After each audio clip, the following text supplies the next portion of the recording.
소렌토 투명 코팅 시공 후 모습 보겠습니다. 여기는 엔진 바닥면 부분이고요. 여기 측면을 보면 이렇게 페인트가 조금씩 다 까져 있습니다. 나중에 시간이 지나버리면 이곳을 따라서 부식이 날 수밖에 없죠. 눈길 주행을 하게 되면 물로 변한 염화칼슘이 이렇게 부품 속 안쪽으로 다 스며듭니다. 그래서 바닥면 속이나 부품 속도 반드시 녹방지 필요하죠. 여기는 앞바퀴 안쪽 부분이고요. 볼트나 너트, 등속 조인트, 쇼버 하단 부분, 이런 부분은 부식이 잘 나는 곳이니까요. 마스킹이 필요한 것이 아니고 방청 작업이 필요하죠. 여기는 앞바퀴 휠하우스 있는 부분이고요. 눈길 주행을 하게 되면 물로 변한 염화칼슘은 이렇게 흘러서 차체 속으로 다 들어갑니다. 그럼 여기 부식이 있는 부분 이런 곳에 머물죠. 그래서 차체 속은 반드시 녹방지 필요하죠. 소렌토 언더코팅 비중을 보면요. 사실상 바닥 겉면에는 한 20% 되어 있고요. 바닥 겉면보다도 속면의 녹방지가 훨씬 더 중요한데요. 이런 곳은 0% 되어 있습니다. 하이브리드 차량 같은 경우는 바닥면 쪽 배터리와 케이블이 있습니다. 이런 곳에도 염화칼슘으로 번복이 되죠. 이유는 간단합니다. 차는 앞으로 가고 염화칼슘은 뒤쪽으로 밀리기 때문에 커버 틈으로 염화칼슘이 다 들어갑니다. 그래서 이런 것도 방청을 할 수 있으면 하시는 것이 좋고요.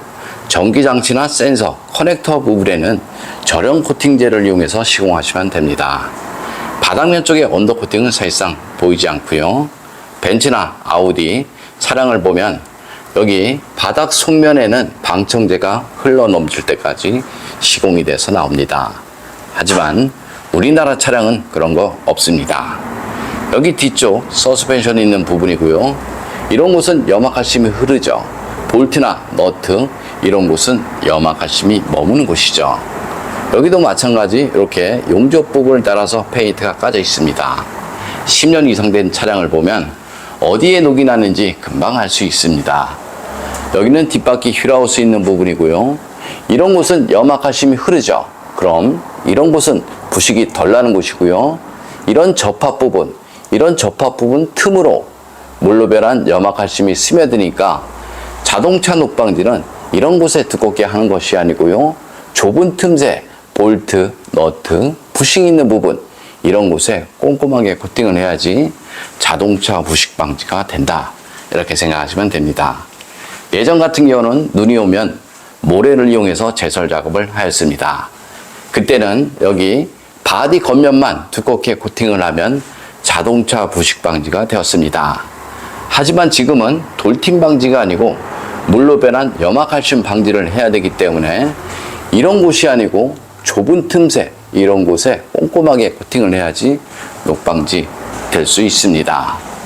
투명 코팅 장점을 보겠습니다. 투명 코팅은 바닥 겉면, 바닥 속면, 전기장치, 센서, 커넥터 모두 시공이 가능하기 때문에 사실상 염화칼슘이 묻어도 하부 세차는 필요 없다. 저는 이렇게 봅니다. 코팅 나라 보증에 대해서 설명드리면요. 주행 중 사고나 부품 교환, 바닥 긁힘 이런 것들이 발생이 되어도 10년 동안은 무조건 무상 시공되니까요. 코팅 나라 보증에 대해서도 신경 안 쓰셔도 됩니다. 좀 더 자세한 내용은 네이버에 코팅 나라 검색을 하면 제 블로그가 있습니다. 소렌토 엔진 코팅 시공 후 모습 보겠습니다. 앞쪽 플라스틱 부분 코팅하게 되면 먼지 부착률이 적어서 엔진룸이 깔끔하죠. 엔진룸 코팅의 장점은 엔진룸 안에 습기, 먼지, 염화칼슘에 의한 정기적인 트러블 이런 것들을 방지할 수 있습니다. 코팅제가 건조가 되고 나면 커넥터, 센서 잘 빠지고요. 무상 수리받는데 지장 없으니까 걱정 안 하셔도 됩니다. 염화칼슘 사용량이 많은 지역에서는 엔진룸 안쪽으로 염화칼슘 가루가 유입이 되는 경우 많이 있고요. 쉐보레 볼트 전기 차량을 보면 엔진룸 저렴 코팅이 시공이 돼서 나오죠.